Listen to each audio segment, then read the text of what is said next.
So hello and welcome. This is Erica Glessing, and you're joining me on the Erica Glessing Show, where you receive 8 minutes of daily inspiration for entrepreneurs. And my guest today is so much fun. She travels around the world. She lives in a beautiful home in the Carolinas, and we were just kind of having a conversation about that. And I'm so joyful she could spend time with me today, just fresh coming back from Rome. Hi, Julia. Hi, Erica. Thanks for having me on. That was a great introduction. I like myself. I'm like, who is that girl? You're like, Julia Sotas. She's really got it going on. Yeah. Oh, wait, that's me. Well, let's just jump right in with, we were just having some casual conversations about houses in the background, and you just shifted your whole housing energy and you had a house built. And tell me a little bit about that for those people that are kind of outgrowing their living space. What can they do about that, and how can they have it be, how can they have some of what you're having? Yeah. No, I got married. So I met my husband 3 years ago at an Access Consciousness class in Costa Rica. And Let's just say his name because he's so wonderful. Okay, yeah, he's Dr. Anthony Mattis. He's a little bit famous too. Yeah. Okay. And his wife passed away 6 years ago. Actually due to suicide. She had severe bipolar and left their 2-year-old daughter and 8-year-old and 10-year-old boys. So 6 years later, I met him 3 years later, and we got married a year ago, and I moved down from Vancouver, Canada, to South Carolina. And his house definitely did not fit all of us, and it was definitely time for both of us to expand. And so we started using the Access tools, and we're like, we would love to have like a big, beautiful house. And we searched for a month because I love looking at houses. Like, all I want to do is look at houses. Wow. And so we spent a whole month looking at homes.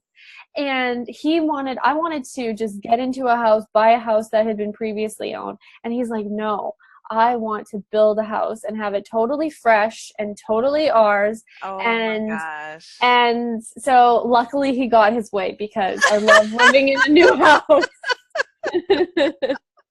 I think when you're an energy sensitive, I think there is something to being in a new house, because there aren't all those things in the walls, and there aren't all those entities floating around, and it really is a different energy than a house that's been lived in by many different occupants who've gone through a lot of things. And when you go through things, that can get stuck in the walls.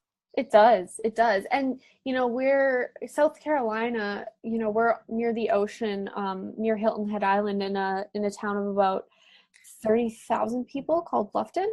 And it's stunning because it's all trees, it's all earth, it's all that deep Carolina rainforest. Wow. So it's kind of, it breaks my heart a little bit to watch the forest come down, but I'm certainly grateful for the home that we were able to build on such a beautiful, fresh plot with just a deep, thick forest in the backyard.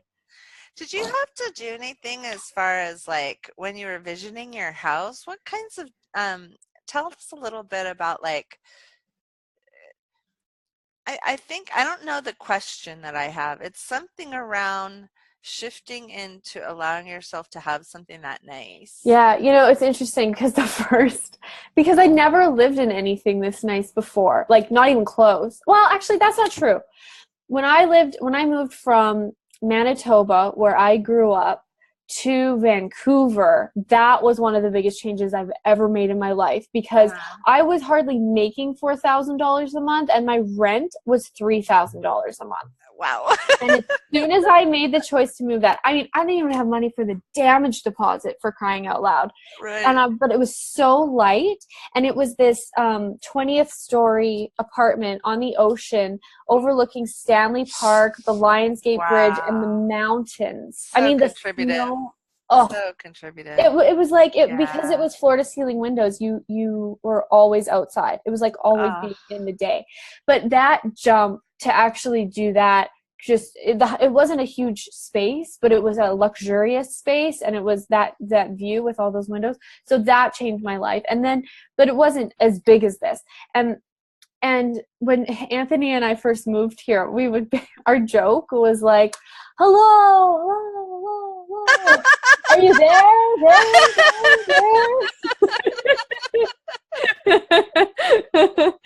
And it was like I never had anything like it. Like, just, there's 4 different doors on the main floor, and just closing and locking the doors every night was like a little event to make sure everything was locked. It was so cool. Like, we were just like little kids. And then to wow. see his kids each get their own room and all have, one has a king bed, one has a queen bed, one has a full size bed, and, Nice. just the luxury for Yeah. them. And they have Yeah. their own living room and space upstairs, and just dining room, big office. Love it. It's changed our lives, and it has Yeah. expanded every area to live in an expansive space. Well, it's interesting because, neither Julia nor I intended to have this whole real estate conversation. And then it just kind of kept coming up to share with everyone who's listening, like how shifting your environment and shifting the world around you can help you. It's like when I even listen to Julia's voice and all the joy in it, that to me inspires me to like be more of an entrepreneur myself. Oh, cool. It's just like just knowing that someone else can do it. You know what I'm saying? Like someone else has changed things and has opened up I their world, know. you I know? know. Yeah, I totally. It's I don't know. It's like Gary Douglas always says, like, you just your choice to be an inspiration is so much more powerful than your choice to tell somebody that something's possible. Like, I never Whew. ever tell anybody anything is possible. I just go on living my life, and people see and they go, "Whoa, I didn't know that was possible." But seeing it is a lot more important than hearing it. Well, if I wanted to reach you or find out more about you or maybe take one of your consciousness classes, Hmm. how would I find you, Julia? Yeah, I do all kinds of things. My website is kind of my main hub. I have a really cute website, and it's juliasotas.com. So juliasotas.com. And you could actually catch my podcast on there. I have 3 years of archives of a 1-hour radio show with all the different facilitators of Access Consciousness. And Wow. yeah, and then you can see all my classes, my calendar, and what I'm creating next. Lots of videos Awesome. too. So Well, I can't wait to catch up with you. You'll have to come back on the show. Let's chat, yeah, let's check back in some months and see what's going on. yeah, definitely. Thank you for coming. Yeah, thank you so much, Erica.